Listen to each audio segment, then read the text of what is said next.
오늘 말씀의 제목은 하나님께로 돌아가는 길입니다. 일단 34절부터 39절 말씀을 조금 더 보자면, 이것은 그동안에 일어난 어떤 수많은 재앙들이 최종적으로 보여지는 어떤 결과를 의미하는데, 첫 번째가 뭐냐면 땅이 안식할 것이다. 이 땅이 안식한다는 표현을 34절과 35절에 계속 한 3번 정도를 반복하고 있는데, 이것으로 미루어 보아서 그간 이 이스라엘 백성들은 하나님께서 명령하셨던 안식년 규례를 이행하지 않고 있는 상황이었다라는 것을 반증하고 있습니다. 그래서 오히려 하나님께서 이것을 강제로 집행하시는 것입니다. 특별히 이 안식년은 어떤 의미를 가지고 있냐면, 가나안 땅을 주신 분이 하나님이시고 하나님이 그 땅의 주인이라는, 그렇기 때문에 주인의 명령에 순종한다라는 표현인데, 이것을 그간 그들은 자신의 땅이라고 생각을 하였고 하나님의 소유권을 인정하지 않는 상태여서 안식년을 준행하지 않다가 이제 이런 상황이 되자 하나님께서 이것을 강제로 집행하는 것이지요.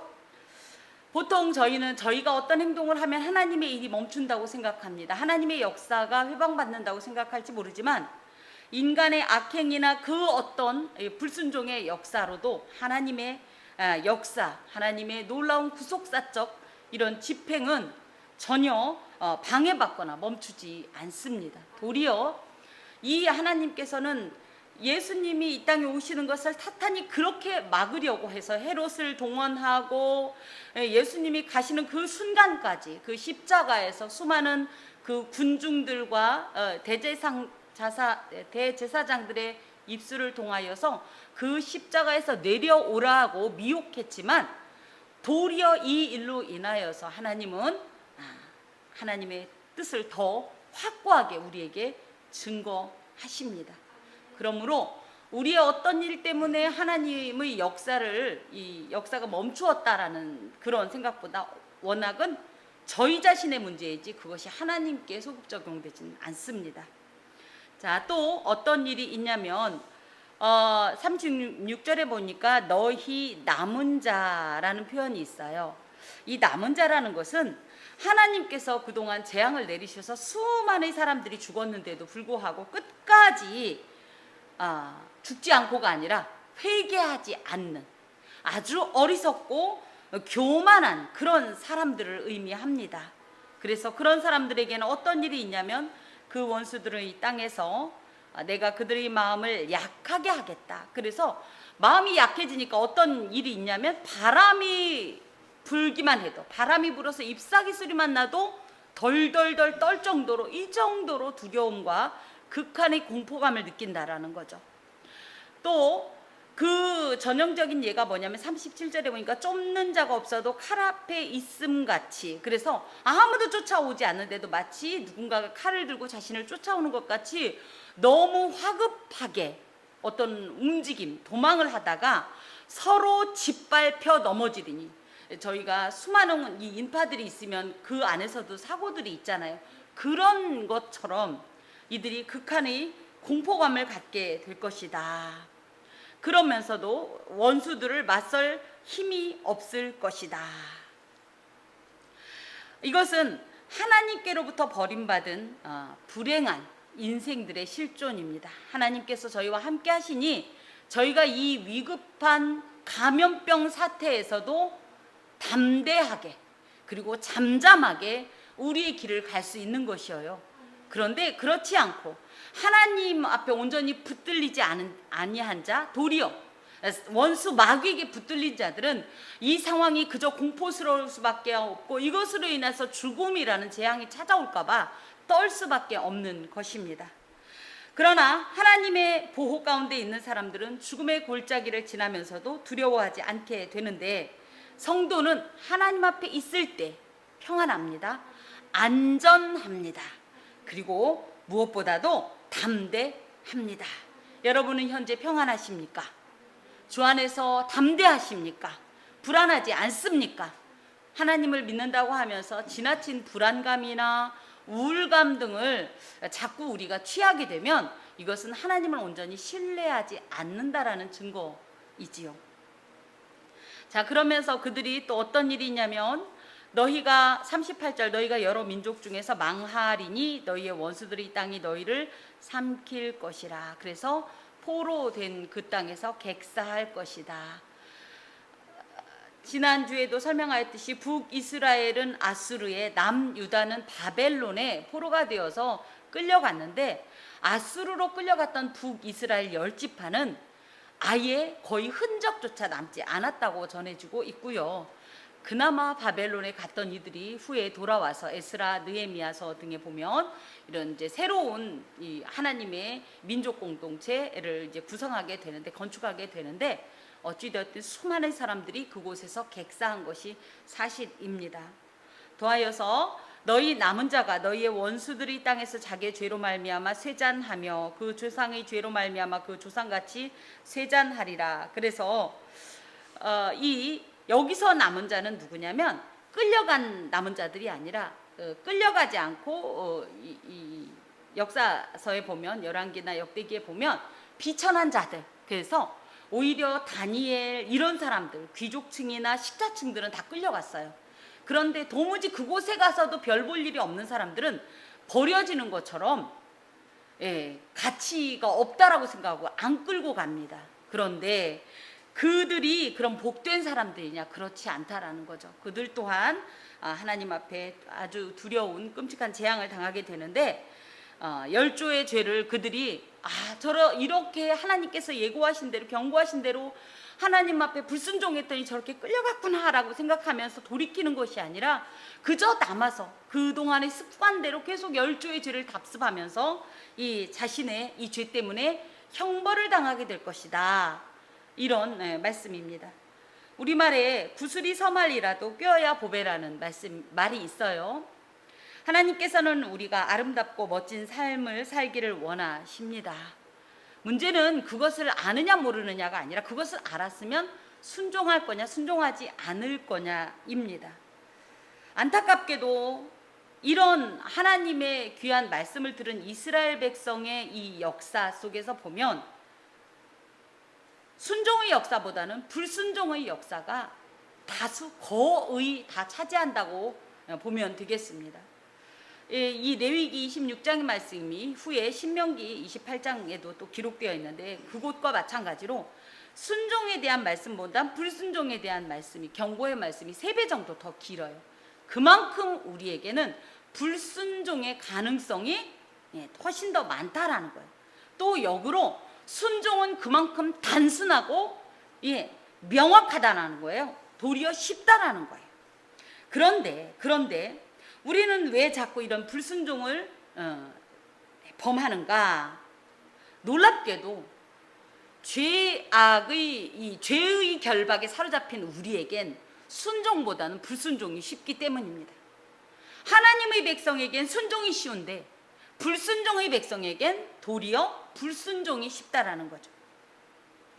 인간의 죄악된 속성대로 사는 불순종이야말로 우리에게 너무 익숙하고 너무 편합니다. 우리의 속성을 거스르지 않기 때문에. 그런 면에서 하나님께 순종한다는 것은 내 생각과 하나님의 생각이 충돌하게 되는 어떤 이런 불편감을 줍니다. 하나님의 말씀을 보통 이렇게 받을 때 이 말씀이 아멘, 아멘이 되지 않고 자꾸만 내 마음에서 튕겨나간다면 사실은 내 마음을 한번 점검해 볼 필요가 있습니다. 나는 하나님에 대해서 어떤 자세를 갖고 있지? 하나님과 나는 지금 각도가 어떤 거지? 그야말로 이것은 인간 편에서 볼 땐 매우 고통스러운 거예요. 인간 편에서 하나님의 편의 일을 하려니 얼마나 힘에 겪겠습니까?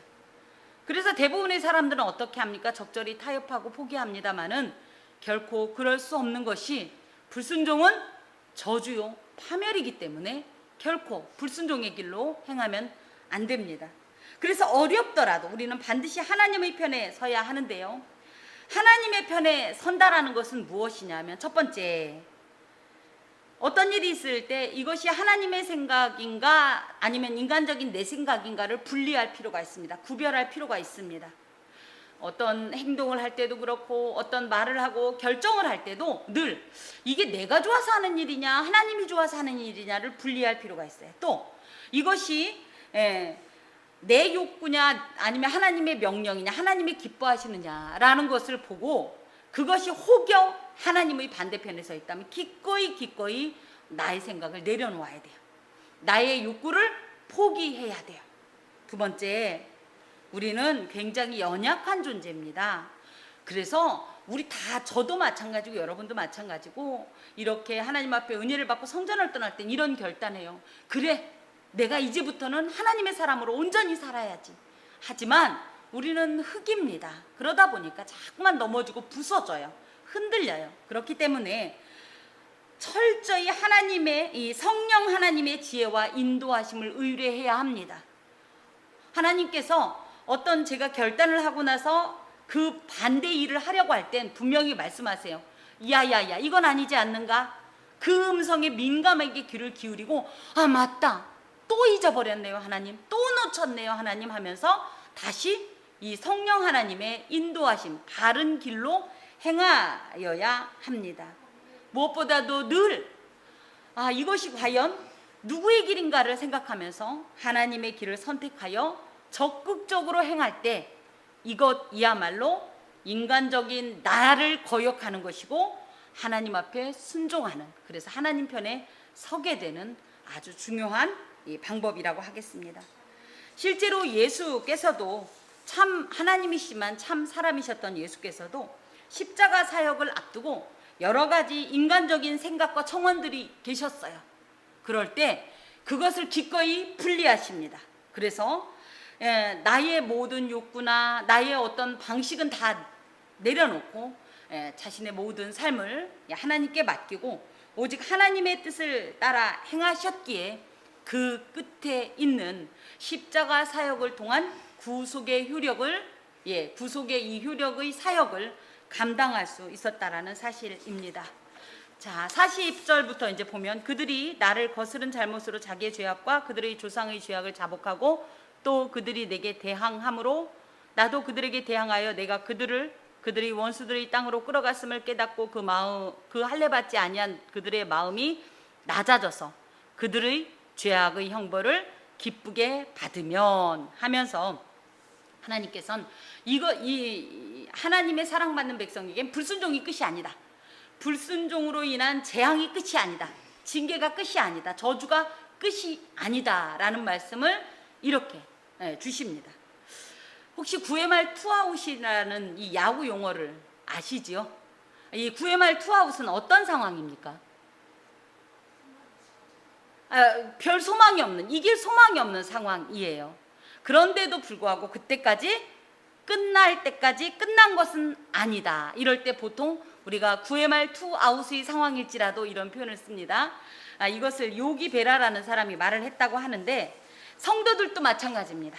하나님 안에서 성도의 삶 또한 끝날 때까지 끝난 것이 아닙니다. 하나님이 끝내시지 않았으면 아직 끝난 것이 아닙니다. 비록 우리가 볼 때는 절망이고 우리가 볼 때는 모든 것이 다 산산조각이 난 것 같아도 하나님께서 끝내셔야 끝입니다.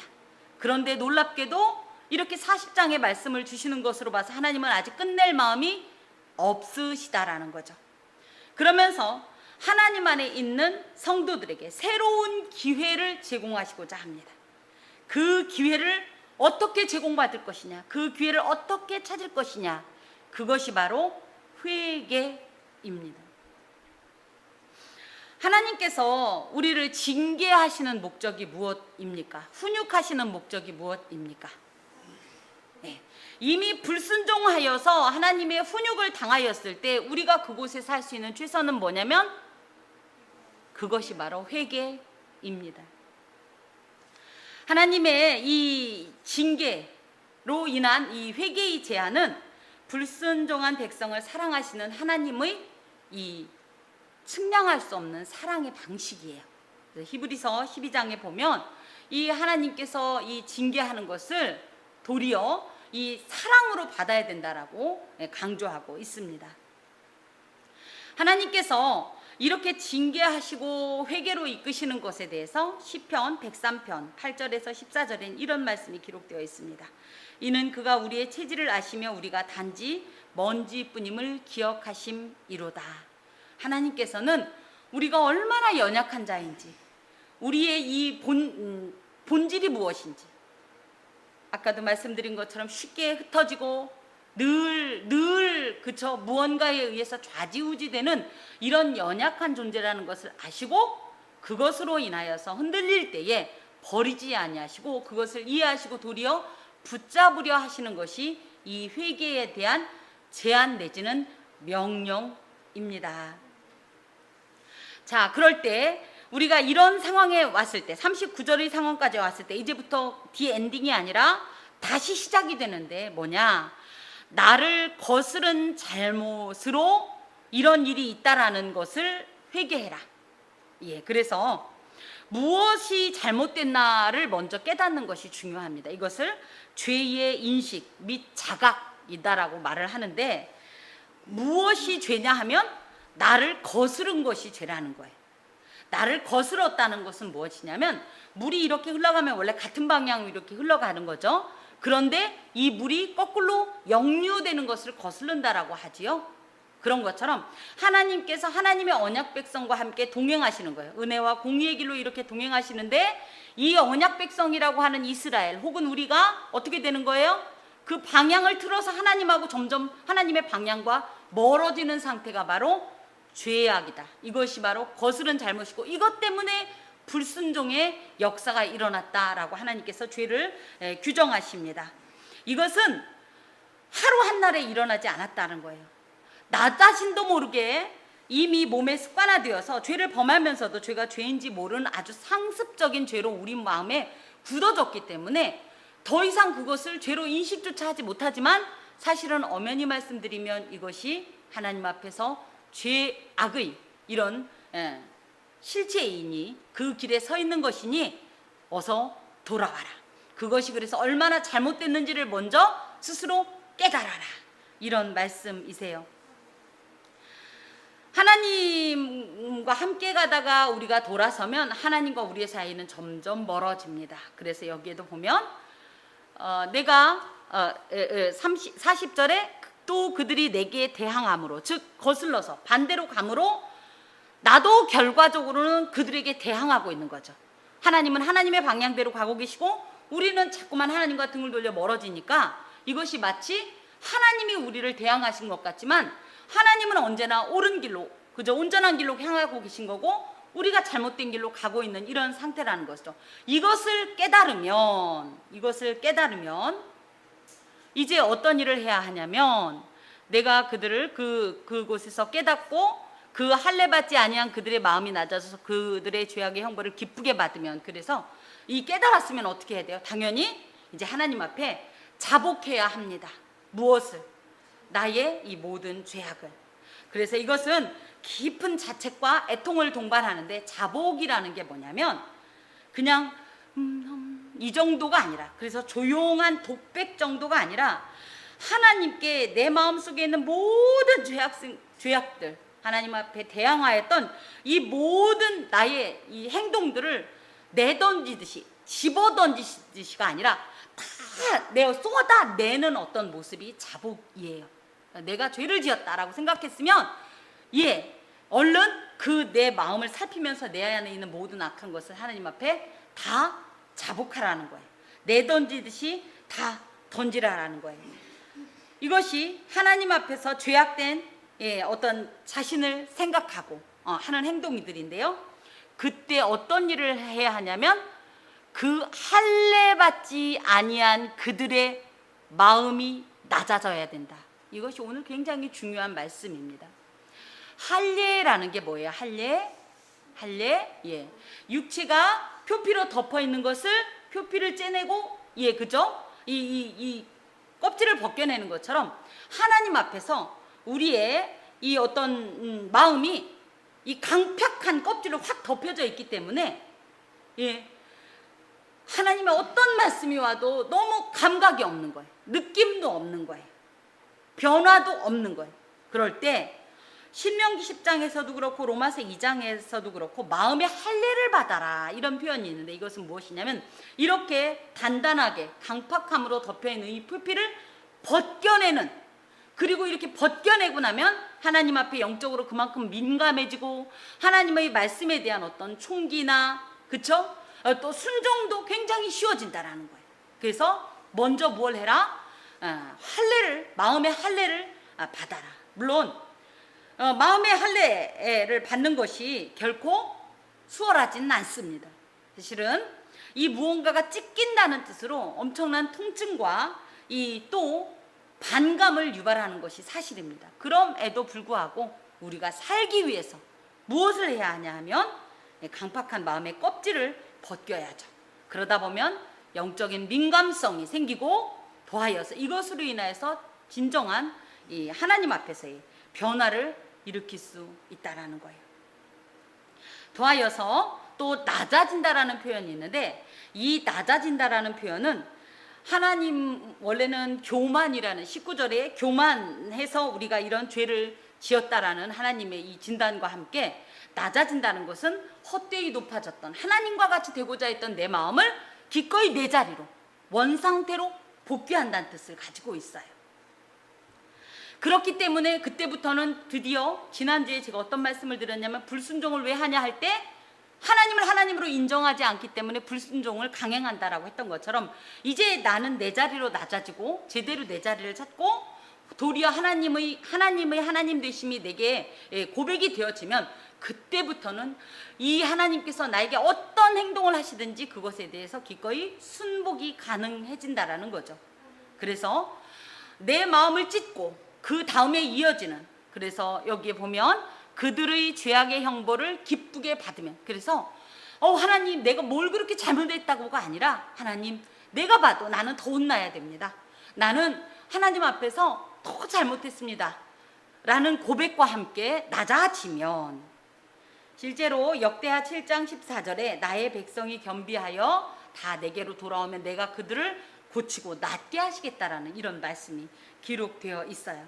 하나님의 훈육을 달게 받는 마음, 그것이야말로 하나님의 하나님 되심을 인정하는 것이고, 오히려 이런 훈육을 받음으로 해서 뭐예요? 다시는 내가 이런 죄 가운데 행하지 말아야겠다라는 선한 결단을 하게 되고, 그런 과정 중에 우리의 어떤 이 영성이 더 강화가 됩니다.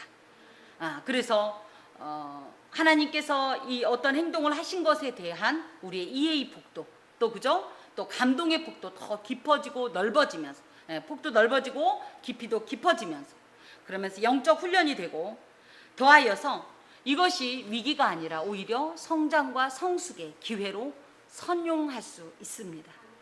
회개라는 것이 우리는 그냥 잘못했어요 하고 끝난다고 생각했지만 분명 이런 과정이 있는 겁니다. 그래서 다시 한번 내가 죄인이구나, 내가 지금 잘못하고 있구나, 죄를 자각하시고, 두 번째, 나의 어떤 이런 죄악을 아주 어떤 그 성인은 어머니의 젖 먹을 때 젖을 깨밀었던 죄까지 회개했다라는 표현이 있는 것처럼 내 안에 있는 모든 죄악을 고백하시고, 그럴 때에 이미 강팍함으로 인해서 내 마음이 하나님과 멀어졌던 이 마음 가운데 할례를 행함으로 뉘우치고 내 마음을 찢어서 영적 민감성을 높이면서, 그러면서 하나님의 하나님 되심을 인정하고 나의 나됨을 고백할 때 하나님의 모든 이 훈육과 처사에 순복하게 되고, 그로 인하여서 온전한 어떤 회개뿐 아니라 변화의 삶을 살 수 있다라는 거죠. 제가 조금 이것을 정리해 보았습니다. 이렇게 불순종으로 인해서 우리에게 저주가 임한 상태지요. 자, 그래서 어떤 일이 있냐면 이 43절 또 44절에 보면 하나님으로부터 내버림을 당하게 돼요. 하나님이 그야말로 나를 내쫓으셔요. 미움을 당해요. 또 멸망이 가득합니다. 그리고 무엇보다도 그간 내가 너의 하나님이고 너는 나의 백성이라는 이 언약이 폐기가 되는 아주 본질적인 재앙을 당하게 됩니다. 그럴 때에 넘기세요. 또 넘겨보세요. 제가 저거를 잘못했나 봐요. 멋있게 한다고 했는데. 자, 이것을 더 이상 당하지 않으려면 무엇이 있어야 되냐? 바로 이 회개가 있어야 돼요. 그리고 회개가 있고 나면 우리가 이제 장차 볼 하나님이 이 폐기됐던 언약을 다시 한번 기억하면서 그리고 나서 이 언약이 다시 재개가 된다라는 거예요. 그것이 그냥 하나님과 언약이 재개되는 게 뭐라 할지 모르지만 사실은 이 빼앗겼던 복, 실효되었던 복이 회복되는 어떤 결과라고 하겠습니다. 그래서 이 회개가 얼마나 중요한지 몰라요. 그래서 우리가 이런 일을 만났을 때 하나님 앞에 회개해야 돼요. 그렇게 회개를 하고 나면 42절부터 내가 야곱과 맺은 내 언약과 이삭과 맺은 내 언약을 기억하며 아브라함과 맺은 내 언약을 기억하고 그 땅을 기억하리라. 그래서 하나님께서 이 기억하시겠다라는 거예요. 무엇을 기억하냐면 언약을 기억하시겠다라는 거죠. 이 언약으로 말할 것 같으면 이스라엘의 3대 족장이라고 할 수 있는 아브라함, 이삭, 야곱과 언약했던 이 내용들을 기억하겠다. 그런데 기억이 그저 적당히 다시 떠올린다라는 그것이 아니라 자카르라는 말은요, 새기다는 뜻이에요. 새기다. 새긴다는 거는 뭐예요? 다시는 지워지지 않도록, 다시는 덮여져도 다시 그죠?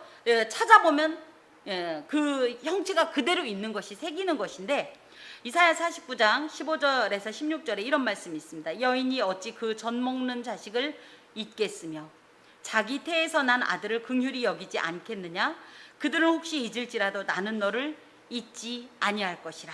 내가 너를 내 손바닥에 새겼다. 이것이 바로 뭐냐? 기억하시겠다라는 거예요.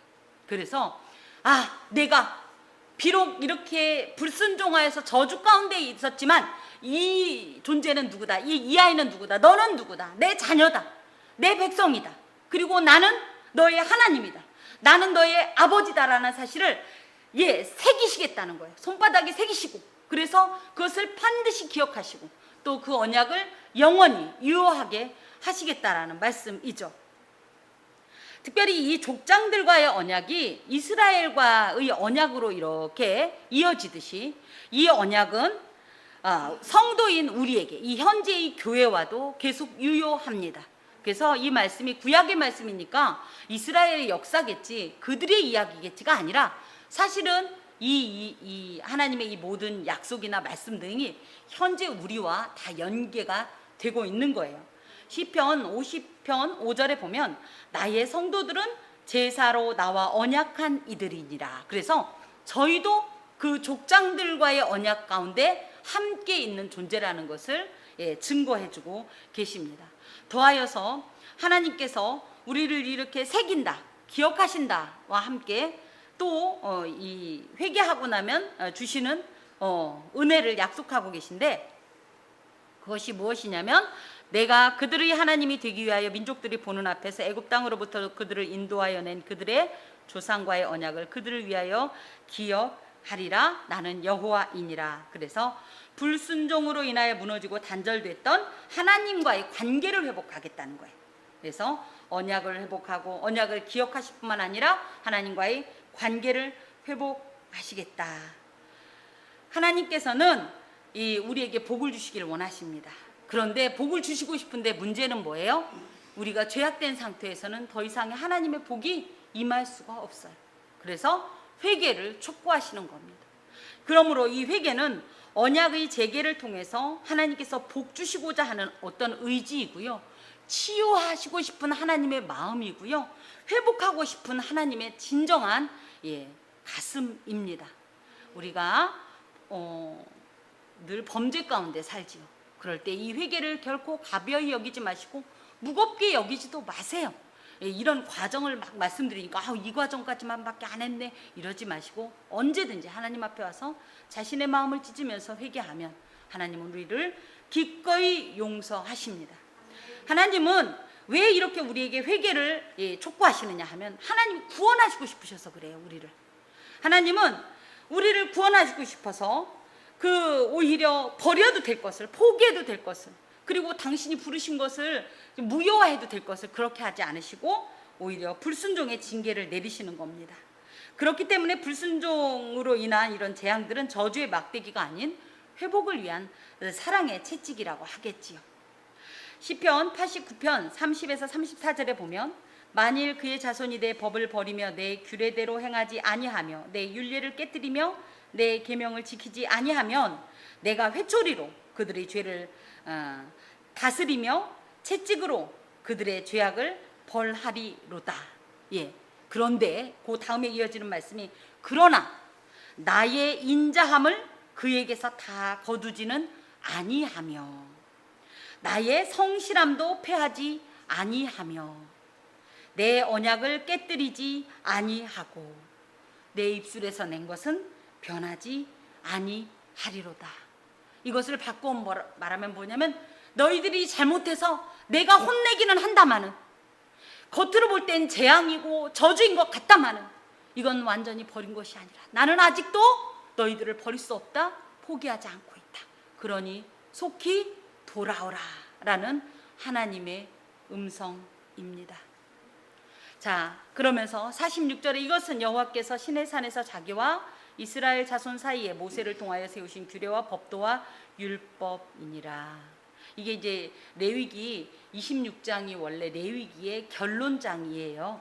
그러면서 이 말씀이 뭐냐면 하나님께서 시내산에서 하나님과 이스라엘 자손 사이에서 이 모세라는 중보자를 통하여서 전달하여 주신 그리고 세워주신 규례와 법도와 율례가 이것이고 그야말로 이것에 순종하면 하나님의 무한한 복이 임할 것이고 이 말씀에 불순종하면 하나님의 떼찌떼찌 사랑의 맴매를 맞을 것이다.